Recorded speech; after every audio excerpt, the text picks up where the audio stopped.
नमो नारायण। राधे राधे। श्रीमद् भगवद गीता के पंचम अध्याय के 11वें श्लोक में जो कर्म संन्यास योग का सिद्धांत है, भगवान अर्जुन से कहते हैं कि हे अर्जुन, कायेन मनसा बुद्ध्या केवलैरिंद्रियैरपि योगिनः कर्म कुर्वन्ति संगतत्वात्मशुद्धये।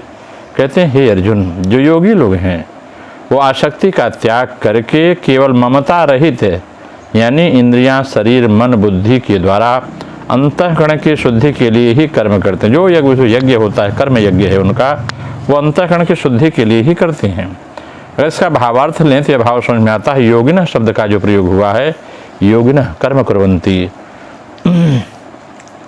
यह योगिनः शब्द कर्मयोगी के लिए आया है। जो योगी भगवद अर्पण बुद्धि से कर्म करते हैं वे भक्ति योगी कहलाते हैं, परंतु जो योगी केवल संसार की सेवा के लिए निष्काम भावपूर्वक कर्म करते हैं वे कर्मयोगी कहलाते हैं। कर्मयोगी अपने कहलाने वाले शरीर, इंद्रिय, मन आदि से कर्म करते हुए भी उन्हें अपना नहीं मानते बल्कि संसार का ही मानते हैं। कारण यह कि शरीर आदि की संसार के साथ एकता है। कायेन मनसा बुद्ध्या केवलैरिंद्रियैरपि, जिसको साधारण मनुष्य अपनी मानते हैं वे शरीर, इंद्रियां, मन, बुद्धि वास्तव में किसी दृष्टि से अपने नहीं हैं, बल्कि अपने आप को मिली हुई आत्मा के साथ आवरण लगा हुआ है। और यह शरीर, मन, बुद्धि, आत्मा, ये मन, बुद्धि जो है, इंद्रियां, ये सब बदलने वाली हैं, बिछड़ने वाली हैं। इनको अपनी मानना हमेशा के लिए भूल करना है।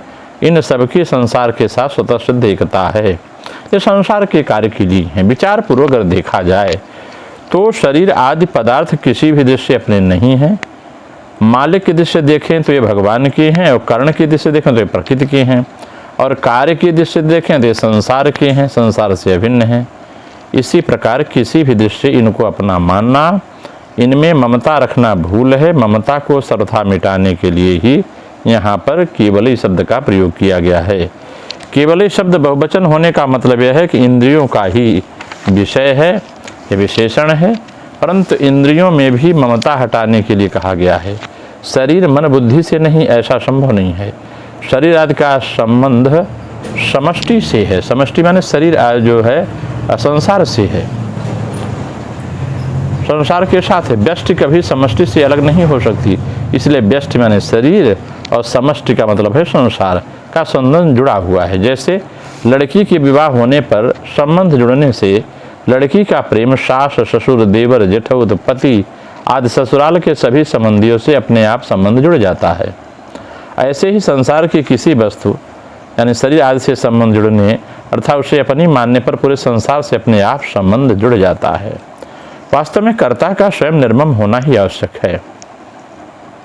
यदि कर्ता स्वयं निर्मम हो तो शरीर, इंद्रिय, मन, बुद्धि आदि सब जगहों से ममता हमेशा के लिए मिट जाती है। कारण कि वास्तव में शरीर, इंद्रियां आदि स्वरूप से सर्वथा भिन्न हैं और इनमें ममता केवल मानी हुई है, वास्तव में नहीं है। कर्मयोग की साधना में फल की इच्छा का त्याग मुख्य है। साधारणतः लोग फल प्राप्ति के लिए कर्म करते हैं, पर कर्मयोगी फल की आसक्ति को मिटाने के लिए कर्म करते हैं। परंतु जो शरीर, इंद्रिय, मन, बुद्धि, प्राण आदि को अपना मानता रहता है वह फल की इच्छा का त्याग कभी नहीं कर सकता। कारण यह है कि उसका ऐसा भाव रहता है कि शरीर आदि अपने हैं, तो उसके द्वारा किए गए कर्मों का फल भी अपने को मिलना चाहिए। इस प्रकार शरीर आदि को अपना मानने से स्वतः फल की इच्छा उत्पन्न होती है। इसलिए फल की इच्छा को मिटाने के लिए शरीर आदि को आप कभी भी अपना न मानकर मानना अत्यंत आवश्यक है। केवल इस शब्द में यहाँ विशेष तात्पर्य है कि जैसे वर्षा बरसती है, बरसात होती है, तो उसमें समस्त प्राणियों का हित होता है, परंतु उसमें ऐसा भाव नहीं होता कि मैं बरसात करती हूँ, मैं वर्षा हूँ, मेरी वर्षा है, मेरा जल है, जिससे दूसरों का हित होगा, दूसरों को सुख मिलेगा।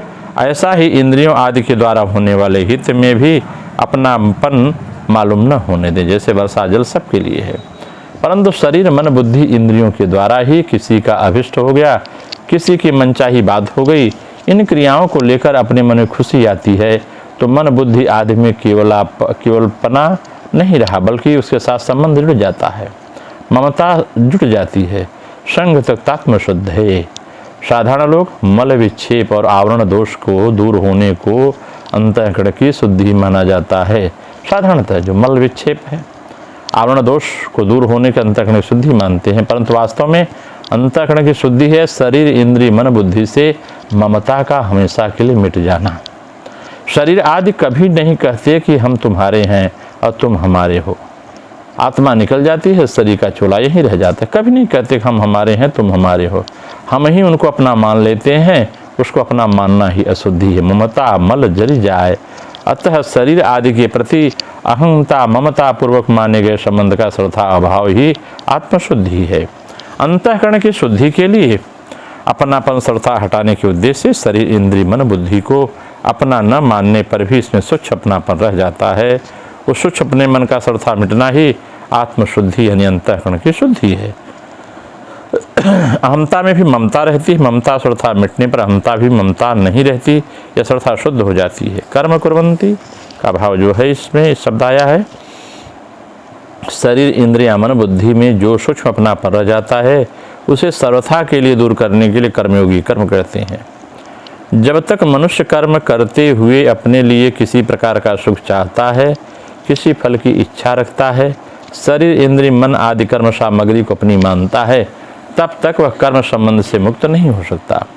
इसलिए कर्मयोगी फल की इच्छा त्याग करके वह कर्म सामग्री को अपनी न मानकर केवल दूसरों के हित के लिए कर्म करता है। कर्ण की योगारूढ़ होने की इच्छा वाले मननशील योगी के लिए दूसरों के हित के लिए कर्म करना ही हेतु कहा गया है। इस प्रकार दूसरों के हित के लिए वह जो कर्म करता है त्यों त्यों ममता आसक्ति मिटती चली जाती है और अंतःकरण की शुद्धि होती चली जाती है। शुद्ध अंतःकरण से शुद्ध करने से अंतःकरण शुद्ध नहीं होता, क्योंकि शुद्ध करने से अंतःकरण के साथ साथ संबंध बना रहता है। जब तक मेरा अंतःकरण शुद्ध हो जाए यह भाव रहेगा तब तक अंतःकरण की शुद्धि नहीं हो सकती, क्योंकि ममता की खास अशुद्धि है। इसलिए रामायण में आया है ममता मल जरी जाए। यहाँ केवल इस शब्द में अंतःकरण के साथ ममता न रखने की बात कही गई है। शरीर इंद्रिया मन और बुद्धि ममता का श्रद्धाभाव हो जाना ही अंतःकरण की शुद्धि है। अतः अंतःकरण में ममता अपनापन श्रद्धा मिटाने के उद्देश्य से कर्मयोगी अनासक्त भाव से कर्म करते हैं। वे अपने लिए कोई कर्म नहीं करते, कारण कि ममता रखने से कर्म होता है, कर्मयोग नहीं होता। अपने लिए कोई कर्म न करने से कर्मयोगी की गति स्वरूप की तरह होती है। कर्मयोगी पहले ममता रहित होने का उद्देश्य बनाकर कर्म करता है, फिर उसके उद्देश्य की सिद्धि हो जाती है। अगर इस श्लोक को हम आध्यात्म रूप से क्रिया योग के माध्यम से व्याख्या करें, जिसका भाव मूलतः यह प्रकट हो जाता है कि आत्मशुद्धि के लिए योगी जन जो कर्म करते हैं उसे कर्म करते करते शरीर मन बुद्धि इंद्रियां सब शुद्ध हो जाती हैं, क्योंकि उन समस्त कर्मों का लक्ष्य होता है ईश्वर प्रीति। इस प्रकार जो कर्म करता है उसका फलाफल में लक्ष्य नहीं रहता। शरीर के द्वारा भी योगी को अनेक क्रियाएं करनी पड़ती हैं। शरीर के भीतर जो अजस्र नाड़ी प्रवाह चलता है उसे विशुद्ध हुए बिना चित्त शुद्ध या स्थिर नहीं होता। वात पित्त कफ के द्वारा सूक्ष्म ज्ञान प्रवाहिका नाड़ियों का मार्ग प्राय अवरुद्ध रहता है, अतः उस मार्ग से प्राण को ले जाना कठिन होता है। इसी कारण प्राणायाम के द्वारा प्राण प्रवाह को इन सारी नाड़ियों के मार्ग से संचालित करने पर नाड़ियों के मल दूर हो जाती हैं और वह शुद्ध हो जाती है। तब सुषुम्ना मार्ग का मार्ग खुल जाता है और उससे प्राण के प्रविष्ट होने से मन में स्थिरता आती है। मन की नाना प्रकार की वासनाएं ही चित्त का मल हैं। इस चित्त मल के रहते हुए आत्मनिष्ठ नहीं हो सकता व्यक्ति, परंतु प्राणायाम के द्वारा जब प्राण सुषुम्ना के मुख में प्रविष्ट होता है तब जीव उन्मनी अवस्था को प्राप्त होता है। यही मन का निश्चल भाव है। मन के इस एकाग्र भाव का नाम ही स्थिर बुद्धि है। बुद्धि में यह स्थिरता प्राप्त होने पर जगत को अवलोकन करना बंद हो जाता है, तब केवल अपने आप में तुष्टि प्राप्त होती है। आसन प्राणायाम मुद्रादि की साधना के द्वारा साधक अपने को अपने में स्थित कर सकता है, यही आत्मतुष्टि। परंतु इन सारी साधनाओं के लिए शरीर की आवश्यकता होती है, प्रत्याहार और ध्यान के लिए मन की आवश्यकता होती है, और उसके बाद अंत में समाधि साधना के लिए स्थिर मन या बुद्धि की आवश्यकता होती है। क्रिया साधना द्वारा शरीर मन और बुद्धि स्थिर होते हुए इच्छारित अवस्था प्राप्त होती है। अतः इन सारी क्रियाओं करने का उद्देश्य यह हुआ कि मन विषयों के परिभ्रमण न करे और ब्रह्म में लग जाए। परंतु इन सारे कर्मों को करने में बहुधा विभूतियाँ भी प्राप्त होती हैं। रिद्धि सिद्धि बहु प्रेरय भाई, ये भी आता है। परंतु वास्तविक बुद्धिमान योगी इन फलों की आशा न करके केवल भगवत प्राप्ति के लिए अथवा आत्मस्थ होने के लिए ही क्रिया करें तथा उनके प्रतिबंधन चित्तमल आदि को दूर करने का प्रयत्न करें।